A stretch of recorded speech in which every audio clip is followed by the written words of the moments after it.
हैं हमारे आज के fundamental expert profit mart securities के अविनाश गोरक्षकर भी। अविनाश जी, बहुत शुक्रिया आपका समय देने के लिए। स्वागत है आपका टीनो स्वदेश पर। आपसे ज़रा कुछ कुछ खबरों को लेकर पहले हम राय ले लेते हैं, उसके बाद हम आगे नतीजों की बातचीत करेंगे।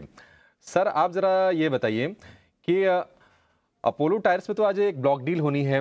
वाबक पिंकस 3.5% स्टेक बेचेगी। ब्लॉक डील का भाव है 463, 4% डिस्काउंट पर।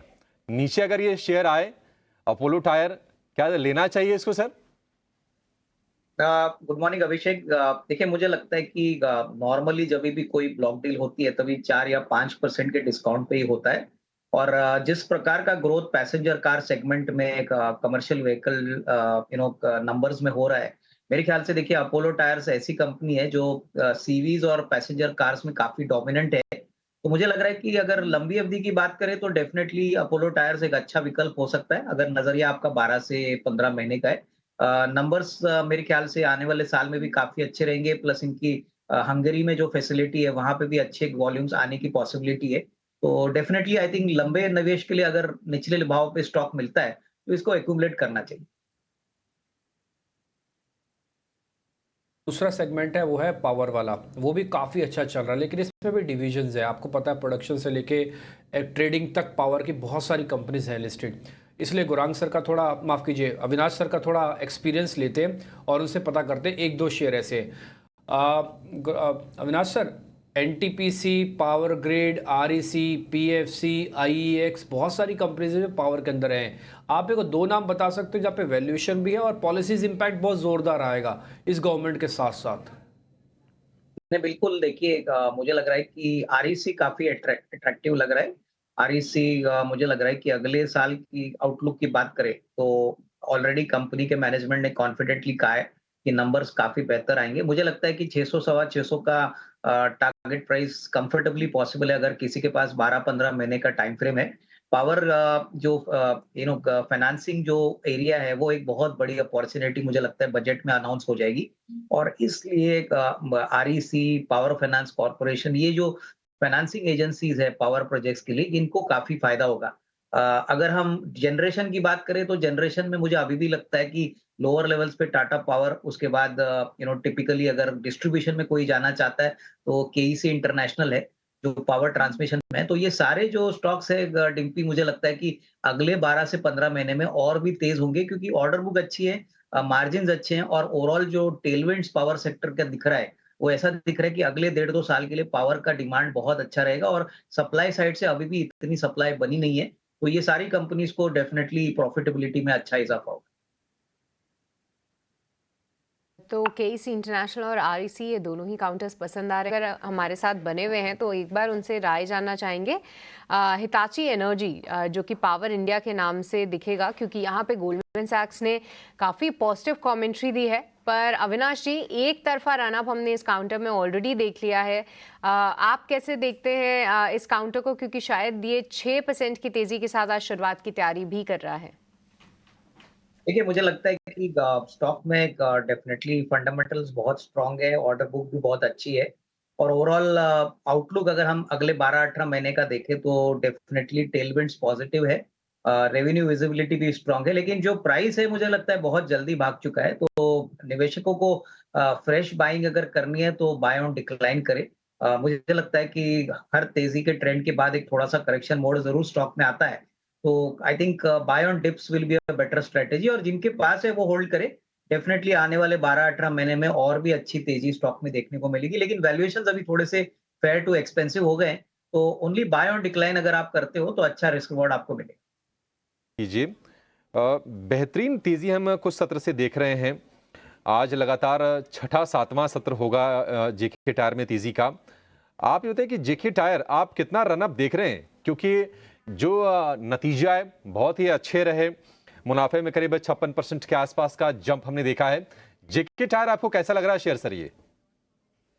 नहीं अभिषेक, नंबर्स जो जेके टायर्स के आगे हैं, मेरे ख्याल से बहुत ही दमदार नंबर है, और जिस प्रकार का वॉल्यूम ग्रोथ कमर्शियल व्हीकल और पैसेंजर कार सेगमेंट में हो रहा है, मुझे लगता है कि यहाँ से भी अच्छी खासी बढ़त पॉसिबल लग रही है। तो करीबन 525-530 का एक अच्छा रीजनेबली मीडियम टर्म टारगेट आप देख सकोगे अगर नजरिया 12-15 महीने का है, क्योंकि रबर प्राइसेस भी थोड़े से सॉफ्ट हो चुके हैं, वॉल्यूम ग्रोथ भी अच्छा है और प्लस एक्सपांडेड कैपेसिटी का बेनिफिट कंपनी को मिलेगा। तो डेफिनेटली करंट लेवल से भी अगर खरीदना है तो अच्छी खासी रिस्क रिवॉर्ड आपको बनेगी।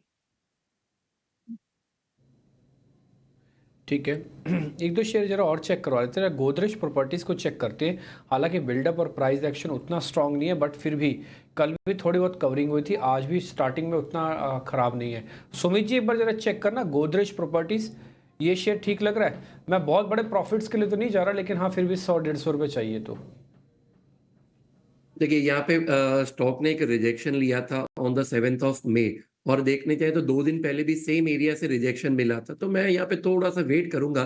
स्टॉक जैसे ही 2850 के ऊपर अगर सस्टेन कर रहा है तो फिर बिल्कुल आपने जो एक्सपेक्टेशन की, तो यहाँ पे हम भी एक एक्सपेक्टेशन रख रहे हैं कि 3 से 5% का मूव आ सकता है। तो जिनके पास होल्डिंग है, आप 2760 के एक स्टॉप लॉस को मेंटेन कीजिए और बाय कंडीशन को रखिए।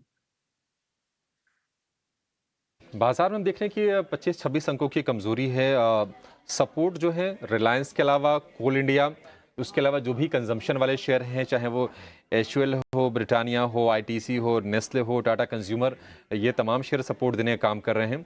अल्ट्राटेक, इन्फोसिस में भी आज थोड़ी थोड़ी हम तेजी दिख रही है, लेकिन दूसरी तरफ मेटल वाले स्टॉक्स कमजोर हैं और एनर्जी वाले शेयरों पर भी कुछ कुछ चुनिंदा प्रेशर है।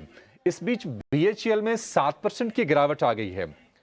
कुछ जरा आप बताइए, बीएचईएल ये 7% के डिप पर इसको खरीदना है क्या, या फिर थोड़ा स्थिरता आ जाने दें उसके बाद सोचेंगे इसको?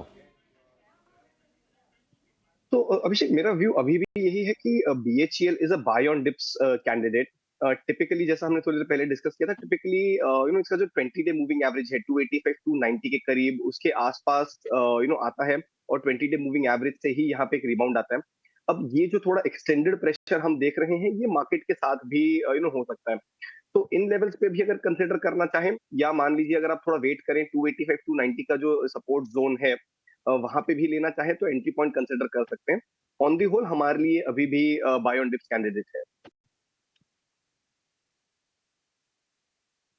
शेयर है 300 रुपए के नीचे जाकर फिलहाल बीएचईएल कारोबार कर रहा है। संतोष जी, आप जरा चेक कीजिए शीला फोम, 992 रुपए का भाव है, 3% के आसपास की तेजी है शीला फोम में। शीला फोम कैसा लग रहा है आपको? कोई ट्रेड बन रहा है इसमें?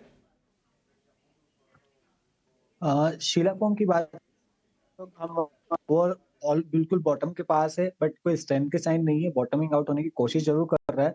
तो किसी के पास है तो बने रही है, 900 का एक बेस बनता नजर आ रहा है, लेकिन फ्रेश एंट्री की सलाह नहीं रहेगी क्योंकि मुझे कन्विक्शन नहीं है इस स्टॉक पे। ठीक है, कन्विक्शन नहीं है, फ्रेश एंट्री की सलाह नहीं है। हाइड्रो पावर वाले जो शेयर हैं वहां पर हम रह के तेजी देख रहे हैं। आज भी अगर आप एनएचपीसी को चेक करेंगे तो आपको एनएचपीसी में तेजी दिखेगी। तेजी करीब 2 से 3% के आसपास की है एनएचपीसी के शेयर में। ऊपरी स्तरों से हालांकि थोड़ा सा फिसला है, 103 रुपए के आसपास का भाव है। एसजेवीएन में भी तेजी आज के सत्र में शुरुआत में थी, लेकिन ये भी शेयर ऊपरी स्तर से फिसला है। एनएचपीसी जरा आप बताइए सुमित जी, एनएचपीसी में कोई मौका? अभिषेक जी, यहाँ पे देखिए काफी अच्छा एक चैनल है, और अपने एक इम्पोर्टेंट जो सपोर्ट था वहां से स्टॉक ने एक बाउंस दिया था जो था करीबन 95। तो स्टॉक में थोड़ा सा यहाँ पे प्रॉफिट बुकिंग है आज के सेशन में, लेकिन ये एक बाइंग अपॉर्चुनिटी आप देखिए। कभी भी स्टॉक यहाँ पे आपको 100 के डिप्स तक भी मिल रहा है तो आप इसे बाइंग अपॉर्चुनिटी देखिए विद स्टॉप लॉस ऑफ 94।